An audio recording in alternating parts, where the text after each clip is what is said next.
Lalu dia lepaskan jawatan yang besar untuk dia melihat umat Islam bersatu di bawah satu panji. Subhanallah. Sebab tu bergabung ni penting. Umat Islam bersatu itu penting. Nak bergaduh jangan sampai mencarut, jangan sampai mengutuk, jangan sampai mencaci, jangan sampai menghina, jangan sampai memfitnah. A'udzu billahi minasyaitonir rajim.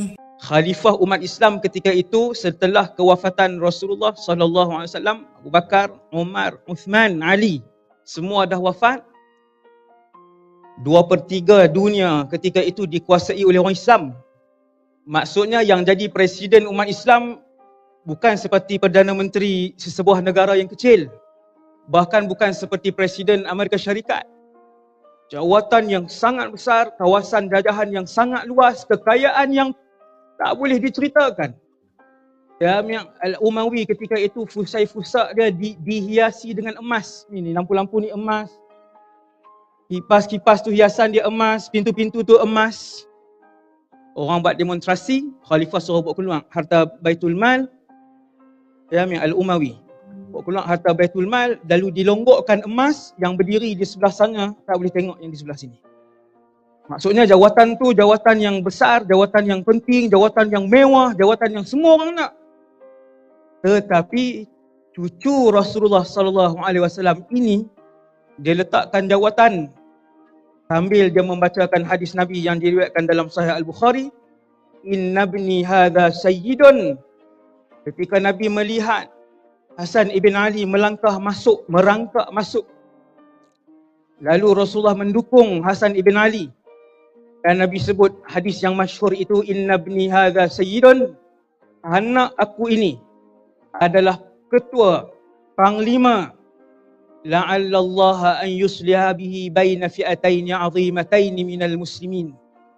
Satu hari nanti beliau akan menjadi orang yang mendamaikan di antara dua pasukan besar umat Islam yang akan berperang. Sayyidina Hasan hafal hadis itu. Dan dia tahu hadis itu. Lalu dia lepaskan jawatan yang besar untuk dia melihat umat Islam bersatu di bawah satu panji. Subhanallah. Sebab tu bergabung ni penting. Umat Islam bersatu itu penting. Nak bergaduh jangan sampai mencarut, jangan sampai mengutuk, jangan sampai mencaci, jangan sampai menghina, jangan sampai memfitnah. Gunakan ayat-ayat yang bagus. Pamerkan akhlak kamu sebagai seorang ulama. Yang paling penting, ajak yang bawah-bawah kita untuk turut sama ikut perangai ulama. Yang mana teras dalam diri seorang ulama bukan ilmunya tetapi adabnya. Di dalam diri seorang ulama itu adabnya mestilah seperti kuantiti tepung dan ilmunya cukup walaupun sekadar sekuantiti garam. Yang menyedihkan kita, sebahagian asatizah dia pula yang groom di bawah ni untuk jadi something. Yang ni bukan saya sebut contoh yang kita dapati. Rupanya yang duk bercakap sufaha yang bercakap di bawah ni, yang bercakap tak ada adab, maki ulama' ni cakap macam itu, rupanya duk baca dekat teleprompter, hard screen di depan tu. Dan yang menulis tu asatizah. Subhanallah wa ni'mal wakil. Ni apa dia? Kamu berselisih pendapat, masing-masing mengeluarkan hujah dan dalil. Gagal percakapan. Termasuk yang di bawah-bawah kita. Termasuk yang mengelilingi kita.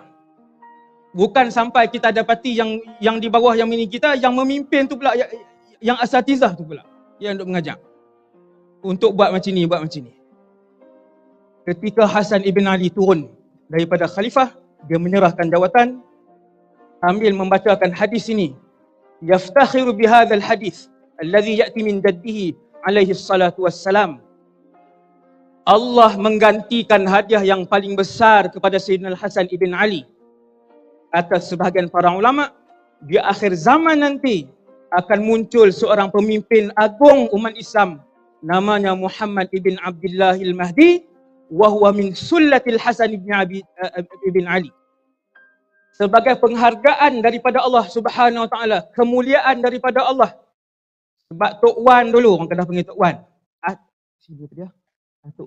Moyang dulu tak jawatan kerana Allah, kerana untuk melihat ummah ini bersatu.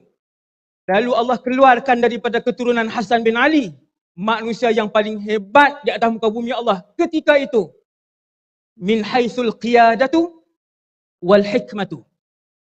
Al-qiyadah tak jadi mudhaf ilaih tau. Jadi khabar. Jumlah. Sebab ada orang pernah tegur saya kan, dia kata qiyadati. Dia kata bukan begitu yang Arab dia. Dia jadi qiyadatu wal hikmatu.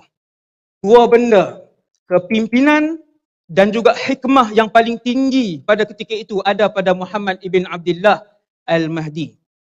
Hadiah sebab moyang dulu melepaskan satu jawatan yang cukup besar untuk melihat umat Islam bersatu. Itu yang pertama.